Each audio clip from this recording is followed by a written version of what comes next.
Capítulo 7. Deviam ser 11 horas, quando o Tilbury chegou a Laranjeiras. Seixas, embora não pensasse em ocultar-se, desejava para não despertar a curiosidade, que em casa se não a percebessem de sua volta. Mandou parar o Tilbury a alguma distância, e subiu sem rumor a escada particular que levava a seus aposentos. A porta do gabinete estava fechada interiormente, e ele esquecera essa manhã de levar a chave. Foi obrigado, portanto, a dar a volta pela saleta. Aquela hora Aurélia e Dona Firmina costumavam estar no interior, passaria sem que o vissem.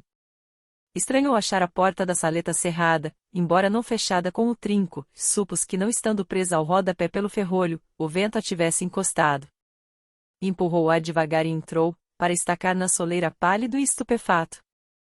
No sofá colocado ao longo da parede, que lhe ficava à esquerda, viu Aurélia sentada, e conversando de um modo animado e instante com Eduardo Abreu, que ocupava a cadeira próxima, e tinha a cabeça baixa.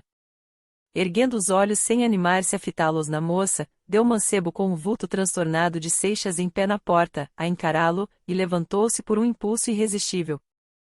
Foi então que Aurélia avistou o marido, cuja presença imprevista e semblante demudado a perturbaram, mas rápido, quase imperceptivelmente. Com a segurança que tinha de si, prontamente recobrou-se. "Pode entrar, Fernando", disse ela a sorrir. "Não quero perturbá-los", respondeu Seixas, desprendendo a custo a voz dos lábios secos. "O negócio é urgente", tornou ela, "mas pode bem suportar a demora de alguns minutos." "Sente-se, Sr. Abreu." Seixas dera alguns passos automaticamente pela sala dentro. "Não foi hoje a repartição?" perguntou Aurélia para disfarçar a confusão dos dois, o marido e o hóspede. "Voltei à procura de um papel que me esqueceu." "Com licença." Seixas aproveitará o primeiro ensejo para fugir desse lugar, onde temia representar alguma cena ridícula ou medonha. Fazendo um cumprimento a esmo, retirou-se apressado na direção de seus aposentos.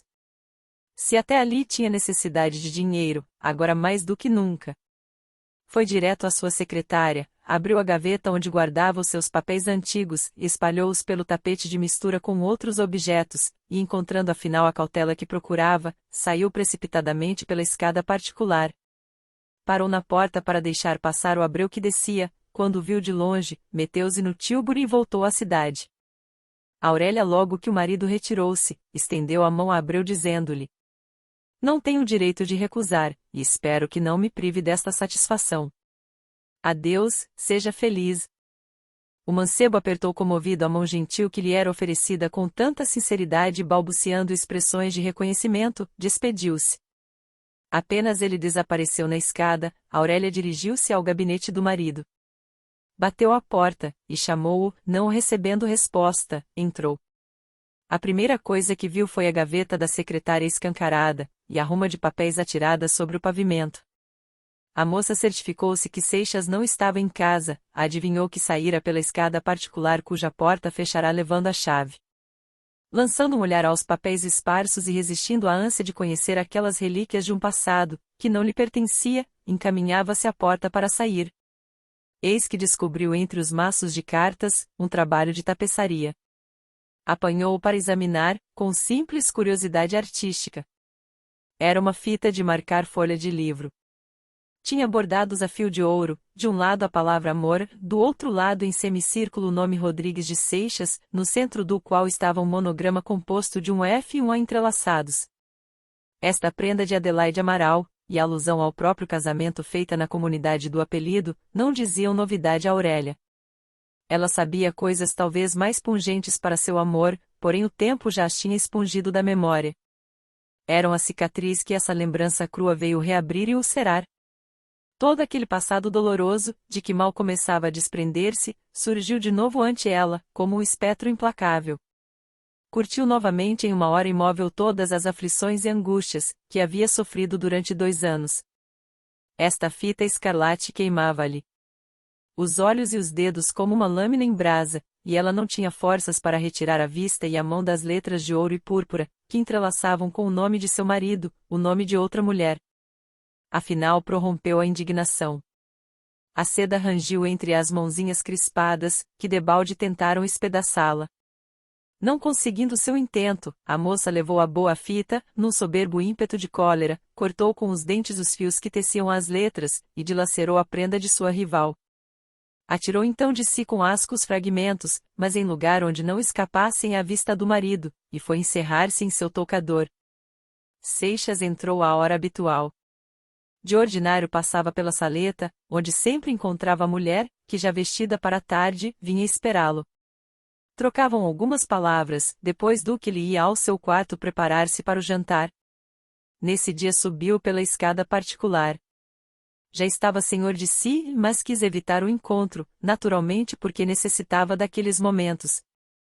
Efetivamente, logo que chegou ao gabinete, sem dar-se ao trabalho de apanhar os papéis que jaziam pelo chão, nem aperceber-se dos fragmentos da fita que estavam em cima da secretária, abriu uma gaveta de segredo, tirou um livrinho de notas, de que extraiu alguns algarismos.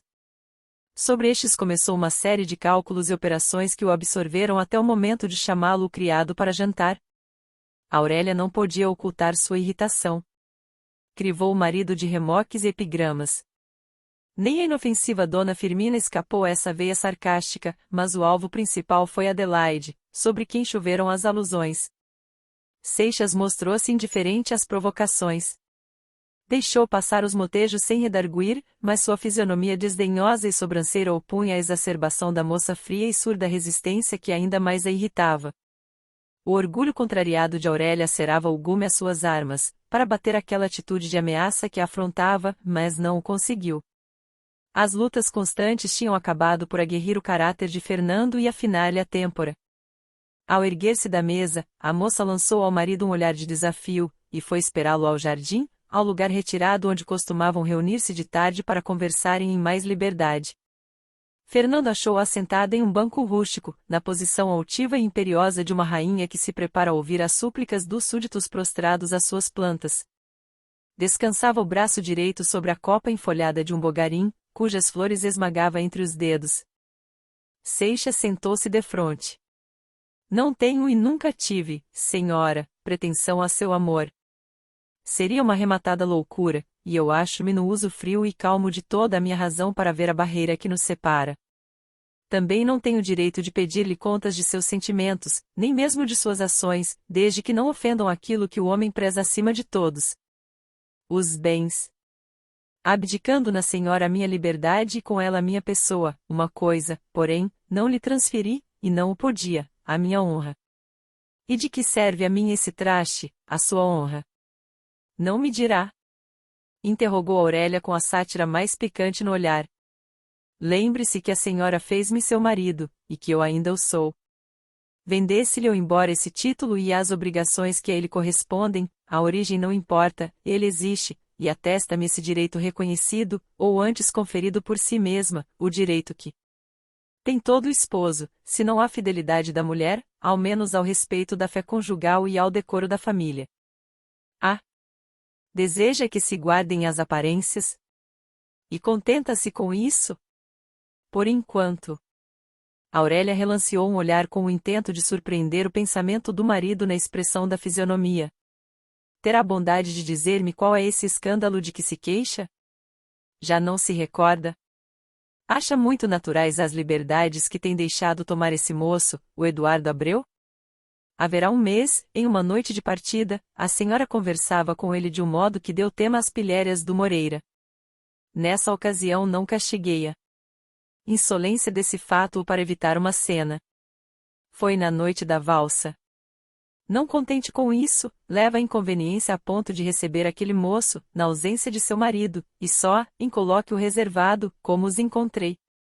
Acabou? Creio que é bastante. Bem, toca-me a vez de responder. Como confessou, não lhe devo conta de minhas ações, só o homem a quem eu amasse, teria o direito de me pedir. Quero, porém, supor um momento que o senhor fosse esse homem, hipótese absurda, que eu figuro somente. Para mostrar-lhe que ainda assim, é para estranhar a sua suscetibilidade. Oh! Pareço-lhe um Otelo. Disse Fernando a chasquear. Não, Otelo tinha razão em todos os seus ultrajes e brutalidades, la amava e com paixão. Mas o senhor não é aqui outra coisa mais do que o advogado da decência. Fernando, esmagado pelo sarcasmo, contra o qual não podia reagir, teve ímpetos de confessar a essa mulher toda a insânia do amor que sentia, e depois, quando ela exultasse com seu triunfo e a humilhação dele, abatê-la a seus pés,